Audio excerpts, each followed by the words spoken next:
Dumela my brothers and sisters, lebitso la ka ke Thato Hlalele. Ke mtaungwa Hlalele, ngwana lebese la kgomo. Welcome to my YouTube channel called Kopano ke Matla. I'm doing this YouTube channel because I've realized people do not know much about African history. What we know about is slavery, colonialism, and apartheid. And African history is way more than that. African history is world history. This channel is for Africans and Africans in the diaspora. It's for us to learn and gain knowledge. And mainly it's for us as Africans to unite. Hence the name of the channel, Kopano ke Matla. I want us to reimagine Africa, for us to have critical and honest reflections about ourselves as Africans. Could you please allow me to quote two great people? First quote. The colonists usually say that it was they who brought us into history. Today we show that this is not so. They made us live history, our history, to follow them right at the back, to follow the progress of their history. Close quote. Great ancestor Amilcar Cabral. The second quote is, a people without knowledge of their history, origin, and culture is like a tree without roots. Close quote. Great ancestor Marcus Garvey, the great Pan-Africanist. So the channel, the main topics we'll be talking about is African history, African writing systems, African spirituality, Africa and Africa reimagined. And this brings me to a point where we have believed the colonial lie, we as Africans, the lie that man is superior to women. This notion baffles me.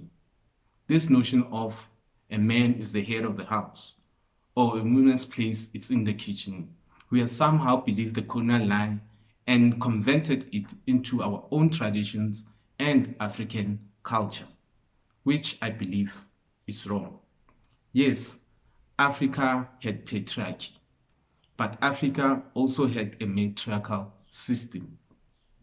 They were both in balance. Everyone had their roles. The roles were equal. None was superior to the other or inferior to the other. Why do I say that? Okay, I'll bring it home. Ke Mosotho. And Basotho bari, when they talk about their spouses, molekane waka. Molekane waka literally means my equal. So a husband and a wife were equals in an African household. Hence, molekane waka. And let me go further, talk about a woman's place is in the kitchen. Something that blows my mind. African women were dancers, healers, doctors, mathematicians, even farmers. If a woman's place is in the kitchen, how could they do all that? And if they did that in the kitchen, that shows that African women were great. They were able to do all that while they were in the kitchen. So I disagree with that 100%. Yes, African men are more stronger and physical than women, but African women are more spiritual. And some may say being spiritual is higher. But the point I'm trying to make is we are not the same, men and women, but we are equals. So I acknowledge that we are not the same, but we remain equals, even though we are not the same.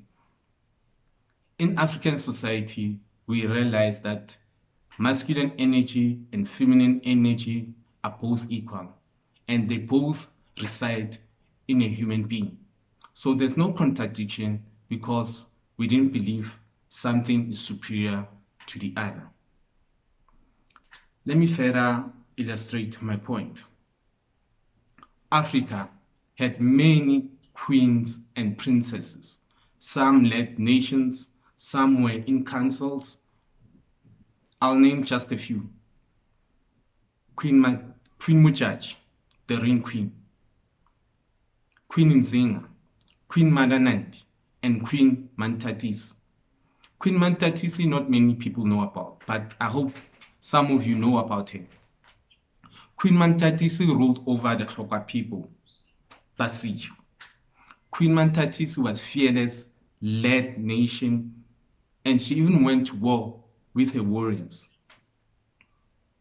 Queen Mantatisi had many battles with Nguni people using guerrilla warfare, also settlers, and she did damage to them. Believe it or not, Queen Mantatisi, her arch enemy was King Moshoeshoe.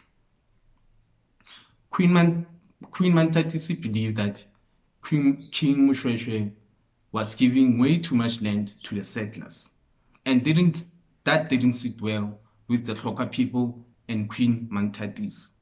So she went to war with King Moshoeshoe many times, and King Moshoeshoe had help from the settlers, but he couldn't have a decisive victory over Queen Mantatisi.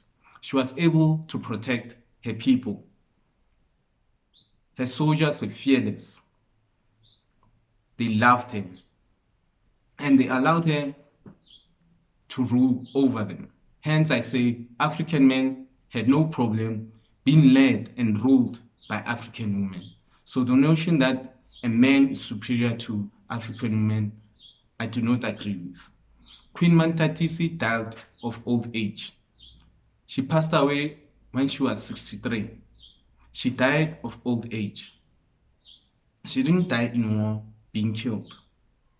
And you know, with historians, racist historians, they demonize you if they find you as an irritation and a black leader. So this happened to Queen Mantatisi. Queen Mantatisi was said to have one eye, she was a cannibal, and she was bloodthirsty, which I do not believe. That's another colonial lie, and historians love to push that. Queen Mantatisi is one of the great leaders Africa has had. She was a warrior queen and fought many battles till her old age. So this is me just giving you a little bit of information about Queen Mantatisi. I'll do a more in-depth video about Queen Mantatisi and even other queens. This brings me to this book called Africa Reimagined by Hlumelo Biko. This book is a great read.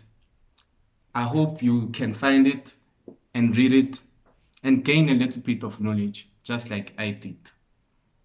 Ke taba tsa ka tseo bana beso, ke tshomo ka mathito.